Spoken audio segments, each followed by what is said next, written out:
I will talk about how can you disable this sign or know how you can do that on your Telegram X app.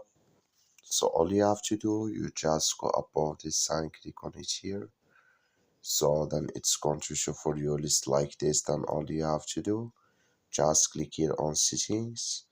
Then it's going to take you to next period. Then all you have to do now, so you just go down here, then you click here on privacy and security here. Then you come to next here. Then all you have to do now, just go down here. So you keep going down here. Then you click here on, so you just keep going down. You come here to CG's free contacts, clicking this sign or this color. So then you just click here on delete and disable. Then it's going to disable video here on your Telegram X app. That's all you have to do. Thank you for watching. Don't forget to support us by liking, subscribe.